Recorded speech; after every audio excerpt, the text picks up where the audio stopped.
قیافہ شناس آتے، لوگ اپنے بچوں کو ان کے پاس لے کر جاتے ہیں، قیافہ شناس اپنے علم سے بچوں کا مستقبل بتاتے ہیں۔ آج کا عنوان ہے یہ راہ گزر بھی تیرے انتظار میں تھی۔ یہ 583 عیسوی کا زمانہ ہے۔ رسول اللہ صلی اللہ علیہ وآلہ وسلم پچھلے 4 سال سے اپنے چچا ابی طالب کے ساتھ رہ رہے ہیں۔ ابی طالب نے تجارت کی غرض سے ملک شام جانے کا ارادہ کیا ہے۔ رسول اللہ اپنے چچا سے اس قدر مانوس ہیں کہ دونوں ایک دوسرے کے بغیر نہ کھانا کھاتے ہیں نہ کہیں جاتے ہیں۔ ابی طالب نے اپنے بھتیجے کو ملک شام کے سفر کا بتایا تو رسول اللہ اپنے چچا کے گلے لگ کر ساتھ جانے کے لیے ضد کر رہے ہیں۔ ابی طالب تو دل سے چاہتے ہیں، لیکن رسول اللہ کی چھوٹی عمر کی وجہ سے انہیں ساتھ نہیں لے جا رہے۔ مشکل سفر، گھر سے دور، دوسرا ملک، ابی طالب کے ذہن میں بہت سی باتیں ہیں۔ رسول اللہ کا شوق دیکھ کر چچا مان گئے ہیں۔ رسول اللہ یقیناً اس سفر کے بارے میں سوچتے ہوں گے۔ ان دنوں شام کوئی سلطنت نہیں بلکہ سلطنت روم کا ایک صوبہ ہے۔ اس دور کے شام میں آج کے ملک اردن، فلسطین، اسرائیل اور لبنان شامل تھے۔ بصرہ یعنی شام، رومی اور ہیرا یعنی عراق کے علاقے ایرانی سلطنتوں کے ماتحت ہیں۔ سفر شروع ہوتا ہے۔ اس سفر میں رسول اللہ کے چچا زبیر بن عبد المطلب بھی ساتھ ہیں۔ اس قافلے میں 22 افراد شامل ہیں۔ رسول اللہ کے لیے بہت کچھ نیا ہے۔ مختلف قبائل کے لوگ ملتے ہیں۔ راستہ اور سفر نیا ہے۔ رسول اللہ بڑے شوق سے دیکھ اور سیکھ رہے ہیں۔ انہیں لوگوں کے ساتھ ملنے اور وقت گزارنے کا موقع بھی مل رہا ہے۔ سفر کی آسانیوں اور مشکلات کا بھی اندازہ ہو رہا ہے۔ مختلف رنگوں اور نوع کے انسان ملے ہیں۔ لوگوں کو تجارت کرتے ہوئے قریب سے دیکھنے کا موقع ہے۔ اس وقت رسول اللہ کی عمر 12 سال 2 مہینے اور 10 دن ہے۔ ایسی بہت سی چیزیں دیکھی ہیں جو مکہ میں نہیں دیکھی۔ بہت سے ملکوں سے آئے ہوئے لوگ ہیں، مختلف زبانیں بولتے ہیں، لباس بھی مختلف انداز کا پہنے ہوئے ہیں۔ سفر کرتے کرتے یہ قافلہ یثرب، تیما اور دومت الجندل سے ہوتا ہوا شام کے شہر بصرہ پہنچا ہے، جو دمشق سے عمان کے راستے میں واقع ہے۔ بصرہ خوران کا مرکزی شہر ہے۔ تورات میں اس شہر کا نام باشان بتایا گیا ہے۔ یہ سفر 2000 کلومیٹر لمبا ہے اور یہ سفر تقریباً 50 دن جاری رہا۔ عرب سے آنے والے تاجر بصرہ شہر کے باہر ہی رکا کرتے ہیں۔ شاید آج کے زمانے کے مطابق یہ کوئی ڈھابا یا ٹرک ہوٹل تھا۔ وہاں عرب کے تاجر اپنی تھکن اتارتے ہیں، رات وہیں رکتے اور اپنے کاروبار کی تیاری کرتے ہیں۔ ملک شام میں تجارتی سرگرمیوں سے پہلے یہ آخری پڑاؤ ہے۔ یہاں ایک بہت بڑا درخت ہے جس کی ٹھنڈی چھاؤں مکہ سے آنے والوں کو اپنی آغوش میں لے لیتی ہے۔ اس کے قریب ہی ایک عیسائی راہب بھی رہتا ہے۔ یہ جگہ صدیوں سے عیسائی راہبوں کے پاس ہے۔ ایک راہب وفات پاتا ہے تو اس کی جگہ کوئی دوسرا یہاں آ کر رہنے لگتا ہے۔ عیسائی راہبوں کے یہاں رہنے کی بنیادی وجہ یہ ہے کہ ان کے علم کے مطابق اس کائنات کے آخری نبی کو یہاں سے گزرنا ہے۔ یہاں رہنے والا راہب آنے جانے والے قافلوں کو دیکھتا رہتا ہے اور آخری نبی کا انتظار کرتا ہے۔ اس زمانے میں یہاں رہنے والے راہب کا نام جرجیس ہے، لیکن وہ بحیرہ کے نام سے مشہور ہے۔ بحیرہ سریانی زبان کا لفظ ہے۔ بحیرہ کے معنی ہیں بے حد دانشمند، علم والا۔ بحیرہ ایک مدت سے یہاں رہائش پذیر ہے۔ اس نے بے شمار عرب قافلے یہاں سے گزرتے اور ٹھہرتے دیکھے ہیں۔ اسے یقین ہے کہ آخری نبی کے آنے کا زمانہ قریب ہے، شاید وہ اپنی زندگی میں ان سے مل سکے۔ اس بار عرب تاجروں کا جو قافلہ بصرہ آیا ہے وہ پہلے تمام قافلوں سے مختلف ہے۔ بحیرہ نے کچھ غیر معمولی چیزیں دیکھی ہیں۔ اس کا خیال اسے مجبور کر رہا ہے کہ وہ دیکھے کہ ایسا کیوں ہے۔ بحیرہ نے عرب تاجروں سے کہا ہے کہ میں آپ لوگوں کو کھانے کی ضیافت دینا چاہتا ہوں۔ آپ سب لوگ میرے مہمان ہیں۔ یہ بھی درخواست ہے کہ آپ کے قافلے میں شامل تمام لوگ آئیں۔ عرب کے تاجر تو مسافر ہیں، انہیں اچھا لگا اور دعوت قبول کر لی ہے۔ یہ بھی سوچ رہے ہیں کہ ہم تو یہاں پہلے بھی کئی بار آ چکے ہیں لیکن راہب نے کبھی ہمیں دعوت پر نہیں بلایا۔ عرب تاجر کھانا کھانے کے لیے بحیرہ راہب کی دعوت میں پہنچے ہیں۔ بحیرہ راہب نے سب لوگوں سے فردن ملاقات کی ہے۔ بحیرہ جو ڈھونڈ رہا ہے وہ اسے نظر نہیں آیا۔ جن لوگوں سے اب تک وہ مل چکا ہے ان میں کچھ غیر معمولی نہیں ہے۔ اسے حیرت ہے کہ ایک دن پہلے جو اس نے دیکھا تھا وہ آج کیوں نہیں ہے۔ اسے یقین ہے کہ اس کی آنکھیں دھوکہ نہیں کھا رہی۔ مجھے یہاں رہتے ہوئے ایک زمانہ گزر گیا ہے، میں نے کبھی ایسی غیر معمولی چیزیں نہیں دیکھی جو کل اس عرب قافلے کے آتے ہوئے دیکھی ہیں۔ آخر وہ کون ہے جو مجھے ابھی تک نظر نہیں آیا؟ بحیرہ نے عرب تاجروں سے پوچھا، کیا تمہارے قافلے میں شامل سب لوگ یہاں آ گئے ہیں؟ عرب تاجر کہنے لگے، ایک بچہ بھی ہمارے ساتھ ہے جو یہاں نہیں آیا، ہم اسے اپنے سامان کی دیکھ بھال کے لیے چھوڑ آئے ہیں۔ بحیرہ نے خواہش ظاہر کی اور کہا، اس بچے کو بھی میری دعوت میں لے آئیں۔ میں چاہتا ہوں کہ آپ کے قافلے میں شامل سب لوگ میرے مہمان بنے۔ ہوا کچھ یوں کہ جب ان تاجروں کا قافلہ اس پڑاؤ کی طرف بڑھ رہا تھا تو بحیرہ نے دیکھا کہ بادل کا ایک ٹکڑا ان لوگوں پر سایہ کیے ہوئے ہے۔ جیسے جیسے یہ قافلہ آگے بڑھ رہا ہے بادل کا ٹکڑا بھی آگے بڑھ رہا ہے۔ بحیرہ ایک مدت سے یہاں آباد ہے، اس نے ایسا کبھی نہیں دیکھا۔ یہ دیکھ کر بحیرہ کی توجہ ان لوگوں کی طرف ہوئی۔ جب یہ قافلہ قریب آیا تو بادل کا ٹکڑا بھی قریب آ گیا۔ بحیرہ نے غور کیا تو بادل کا ٹکڑا پورے قافلے پر سایہ کیے ہوئے نہیں تھا بلکہ سایہ ایک دو لوگوں کے سر پر تھا۔ قافلہ رکا تو بادل بھی رک گیا۔ کہیں یہ وہی ہستی تو نہیں ہے جس کا مجھے انتظار ہے؟ بحیرہ اپنے آپ سے سوال کرنے لگا۔ قافلہ درخت کے سائے میں رکا تو اس درخت کی شاخیں بھی جھک گئی۔ بادل کا ٹکڑا اور درخت کی شاخوں کا جھکنا سائے والی جگہ کو اور بھی پرسکون بنا رہا تھا۔ بحیرہ نے سوچ لیا کہ میں اس قافلے کے تمام لوگوں سے ملوں گا۔ الہامی کتابوں میں بتائی گئی نشانیوں کو اس قافلے کے لوگوں میں تلاش کروں گا۔ بحیرہ اس سے پہلے کسی عرب تاجر سے بات بھی نہیں کرتا تھا۔ بحیرہ دعوت میں آئے ہوئے تمام لوگوں سے مل چکا ہے۔ اسے ایک بھی چہرہ ایسا نہیں ملا جس کی بحیرہ کو تلاش ہے۔ بحیرہ کی درخواست پر بچہ بھی یہاں آ گیا ہے۔ یہ کیا؟ بحیرہ کی حیرانی اور خوشی بیان سے باہر ہے۔ وہ جس کی تلاش میں ہے یہ تو ہو بہو وہی چہرہ ہے۔ خوبصورت شکل، کشادہ پیشانی، پر نور چہرہ، سنجیدگی اور پیاری آنکھیں۔ ایسا چہرہ ہے کہ اسے تکتے رہنے کو دل چاہتا ہے۔ معصومیت چہرے سے ظاہر ہو رہی ہے۔ بحیرہ کا مقصد پورا ہو گیا ہے، اسی لیے تو اس نے دعوت کا اہتمام کیا ہے۔ بحیرہ کے لیے باقی لوگ اب شاید وہاں موجود ہی نہیں ہیں۔ نہ اسے عرب کے تاجروں میں کوئی اور خوبصورت نظر آ رہا ہے، نہ شناسا، نہ کوئی بڑا تاجر، نہ ہی کوئی باروب۔ اسے تو زندگی بھر کی محنت وصول ہوتی نظر آ رہی ہے۔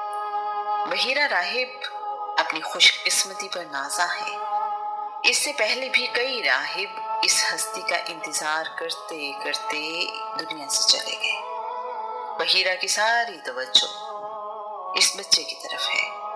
بحیرہ نے رسول اللہ کو اپنے پاس بٹھا لیا ہے، ان کے ہاتھ اپنے ہاتھوں میں لیتے ہوئے کہا ہے، بیٹا تمہیں لات و عزیٰ کی قسم۔ بحیرہ جانتا ہے کہ عرب کے لوگ لات و عزیٰ کو خدا سمجھتے ہیں۔ میں جو کچھ تم سے پوچھوں سچ بتانا۔ رسول اللہ نے جواب دیا ہے، مجھے لات اور عزا کی قسم نہ دیجیے، خدا کی قسم مجھے جتنی نفرت بتوں سے ہے کسی اور چیز سے نہیں۔ بحیرہ نے کہا، اچھا بیٹا، تمہیں خدا کی قسم میرے سوالوں کے جواب سچ سچ دینا۔ رسول اللہ نے کہا، آپ پوچھیں، میں صحیح صحیح جواب دوں گا۔ بحیرہ رسول اللہ سے ان کی زندگی، عادات، مصروفیات، نیند، شوق وغیرہ کے بارے میں سوال کر رہا ہے۔ وہ سوالوں میں کائنات اور خدا کے بارے میں بھی پوچھ رہا ہے۔ بحیرہ اس خوبصورت شخصیت میں کھو گیا ہے جو ابھی اپنے بچپن میں ہے۔ اس کے سوالوں کے جواب اس کی امید سے بڑھ کر ہیں۔ وہ ذہانت اور سنجیدگی سے بہت متاثر ہوا ہے۔ جب بحیرہ کے خیال میں ساری نشانیاں پوری ہو گئیں تو اس نے رسول اللہ سے کہا ہے کہ میں تمہارے کندھے اور گردن دیکھنا چاہتا ہوں۔ بحیرہ نے جب رسول اللہ کے کندھوں کے درمیان نبوت کی نشانی بھی دیکھ لی تو ابی طالب سے پوچھا، آپ کا اس بچے سے کیا رشتہ ہے؟ ابی طالب نے کہا، یہ میرا بیٹا ہے۔ بحیرہ کی تسلی نہیں ہوئی۔ اس کا علم اور الہامی کتابیں تو کچھ اور بتا رہی ہیں۔ اس نے ابی طالب سے کہا، میرا علم تو مجھے کچھ اور بتاتا ہے۔ ابی طالب بولے، تمہارا علم تمہیں کیا بتاتا ہے؟ بحیرہ نے کہا، اس بچے کو یتیم ہونا چاہیے۔ ابی طالب نے کہا، تم ٹھیک کہتے ہو، یہ میرا بھتیجا ہے اور میرا بھائی وفات پا چکا ہے۔ بحیرہ نے فوراً پوچھا، تمہارے بھائی کی وفات کب ہوئی؟ ابی طالب کہنے لگے، میرا بھائی اپنے بیٹے کے پیدا ہونے سے پہلے ہی فوت ہو گیا تھا۔ بحیرہ کی آنکھوں کی چمک بتا رہی ہے کہ جس ہستی کے لیے وہ یہاں رہتا ہے یہ وہی ہستی ہے۔ بحیرہ نے ابی طالب سے کہا، میں نے جو خوبیاں اور نشانیاں آپ کے بھتیجے میں دیکھی ہیں وہ اس کائنات کے آخری نبی کی نشانیاں ہیں۔ میں نے بادل کو اس کے سر پر سایہ کرتے اور ساتھ چلتے دیکھا ہے۔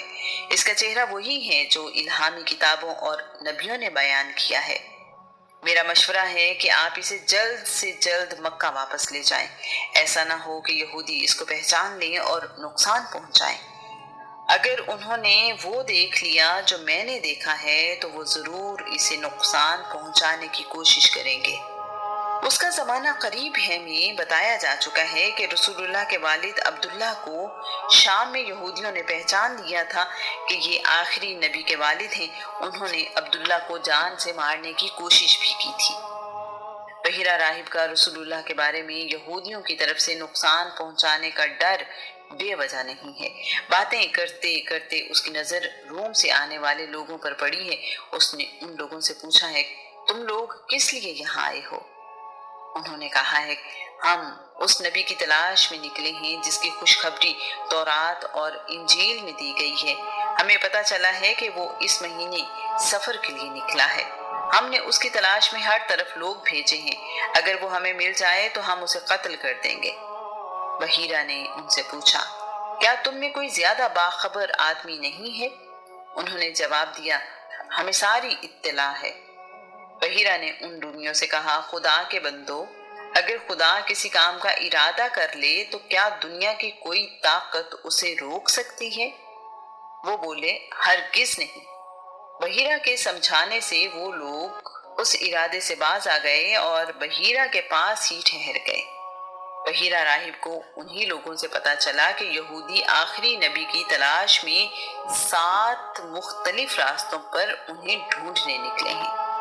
قرآن مجید یہودیوں کے رسول اللہ کو پہچاننے کے متعلق کہتا ہے، جنہیں ہم نے کتاب دی وہ بالیقین پہچانتے ہیں کہ یہ سچے نبی ہیں، جس طرح وہ اپنے بیٹوں کو پہچانتے ہیں کہ وہ ان کے اپنے بیٹے ہیں۔ پھر بھی ان کا ایک گروہ جان بوجھ کر حق کو چھپاتا ہے۔ بحیرہ راہب نے خشک روٹی اور زیتون کا تیل رسول اللہ کو پیش کیا ہے۔ بحیرہ راہب اس کے بعد اپنی قیام گاہ کی طرف چلا گیا اور بار بار کہہ رہا ہے، میرا اندازہ درست تھا، آج میرے من کی مراد پوری ہو گئی، میں تو اسی انتظار میں تھا۔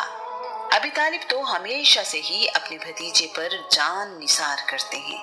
انہوں نے رسول اللہ کو باپ کی طرح چاہا، پالا اور سرپرستی کی ہے۔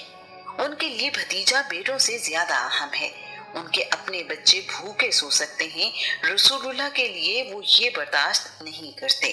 مکہ کا عزت دار انسان، بنی ہاشم کا سردار، اپنے علاقے کا سخی، اپنی جان سے زیادہ رسول اللہ کی حفاظت کو اہم سمجھتا ہے۔ ابی طالب مکہ سے سامان تجارت لے کر شام اس لیے آئے ہیں کہ اچھا منافع حاصل ہوگا، آسودگی آئے گی اور زندگی گزارنا آسان ہو جائے گا۔ طالب بن ابی طالب، عقیل بن ابی طالب اور جعفر بن ابی طالب کا مستقبل اچھا ہوگا۔ ابی طالب نے ایک لمحے کے لیے بھی نہیں سوچا کہ ملک شام آنے کا مقصد کیا ہے۔ انہوں نے 2000 کلومیٹر کا سفر اونٹوں پر اس لیے طے کیا ہے، مہینوں کی مسافت کس لیے ہے؟ انہیں تو بس اپنے بھتیجے کی حفاظت کی فکر ہے۔ مالی اور دنیاوی فائدہ نظر انداز کیا، اپنا مال اونے پونے داموں بیچا۔ مکہ سے ساتھ آئے ہوئے تاجر پریشان ہیں کہ ایک عقل مند اور ذمہ دار تاجر سب کچھ جانتے اور سمجھتے ہوئے بھی اپنا سامان بغیر نفع کے بیچ رہا ہے۔ اسے اب ملک شام سے سامان خرید کر مکہ لے جانے میں بھی کوئی دلچسپی نہیں ہے۔ ابی طالب یہیں سے رسول اللہ کے ساتھ مکہ واپس لوٹ آئے ہیں۔ ابی طالب نے بحیرہ سے مل کر یہ جان لیا ہے کہ یہ راہ گزر بھی تیرے انتظار میں تھی۔ تاریخ اس بارے میں خاموش ہے کہ رسول اللہ کے چچا زبیر بن عبد المطلب بھی ان کے ساتھ مکہ واپس آ گئے یا باقی تاجروں کے ساتھ ملک شام میں ہی رکے۔ رسول اللہ سفر شام سے واپس آ چکے ہیں۔ اب 591 عیسوی کا زمانہ ہے۔ رسول اللہ کی زندگی پہلے جیسی ہی ہے۔ آپ بکریاں چرانے جاتے ہیں اور کائنات پر غور کرتے ہیں۔ اس زمانے میں رسول اللہ کا ملک شام جانا اور بہت سے تجربات سے گزر کر واپس آنا بہت اہم ہے۔ رسول اللہ اپنے ہم عمر لڑکوں سے زیادہ با اعتماد بھی ہیں اور علم بھی ان سے زیادہ رکھتے ہیں۔ رسول اللہ کو بکریاں چراتے ہوئے 12 سال گزر چکے ہیں اور شام سے واپس آئے ہوئے 8 سال۔ اب رسول اللہ تجارت کرتے ہیں، سامان تجارت دور دراز علاقوں میں لے کر جاتے ہیں۔ اب رسول اللہ کی عمر 20 سال ہے۔ جب رسول اللہ کسی سفر سے واپس آتے ہیں تو کاروبار کا مکمل حساب کتاب دیتے ہیں۔ کچھ ہی عرصے میں لوگوں میں یہ بات مشہور ہو گئی ہے کہ محمد کو تجارت کے لیے بھیج کر بے فکر ہو جاؤ۔ اس جیسا ایماندار اور ذمہ دار انسان ملنا مشکل ہے۔ یہ سمجھدار بھی ہے اور قابل اعتبار بھی۔ یہاں یہ بات بھی قابل غور ہے کہ اگر لوگ بعد از اعلان نبوت رسول اللہ کو سچا اور ایماندار کہتے تو یہ صرف عقیدت ہوتی۔ رسول اللہ تو عین جوانی میں امین اور صادق کہلائے۔ امانت اور سچائی اگر کسی شخصیت میں یکجا ہے تو وہ رسول اللہ کے ساتھ ہے۔ اعلان نبوت تو 40 سال کی عمر میں کیا۔ کردار کی اچھی صفات تو ہمیشہ سے ہی لوگوں کے سامنے ہے۔ اس زمانے میں سونا عرب اور باقی دنیا میں نایاب ہے۔ 5 گرام سونا جو تقریباً آدھا تولہ ہوتا ہے، ایک غریب آدمی کی زندگی سنوارنے کے لیے کافی ہے۔ رسول اللہ قیس بن زید کے ساتھ تجارت کرتے ہیں۔ قیس بن زید اپنا مال تجارت رسول اللہ کو دے کر دور دور علاقوں میں بھیجتا رہتا ہے۔ دور دراز کے سفر پر بہت کم قافلے جاتے ہیں۔ مال تجارت جتنی دور جاتا ہے منافع اتنا ہی زیادہ ملتا ہے۔ رسول اللہ یہ مال تجارت بیچ کر تقریباً 1500 سے 2000 طلائی سکے لاتے ہیں۔ رسول اللہ کا مال تجارت اس لیے بھی جلدی اور اچھے دام پر بک جاتا ہے کہ لوگوں کو اس تاجر کی زبان اور مال پر یقین ہے۔ 5 گرام کا ایک سکہ اس زمانے میں کسی کے لیے بہت بڑی دولت ہے۔ ایسے میں ایک نسبتاً غریب آدمی ہزاروں سکوں کا مالک ہو، پوری ایمانداری سے واپس آ کر پیسے جمع کروا دے، یہ معمولی بات نہیں ہے۔ اگر کوئی یہ دولت لے کر کسی دوسرے ملک یا علاقے میں چلا جائے تو زندگی عیش سے گزار سکتا ہے۔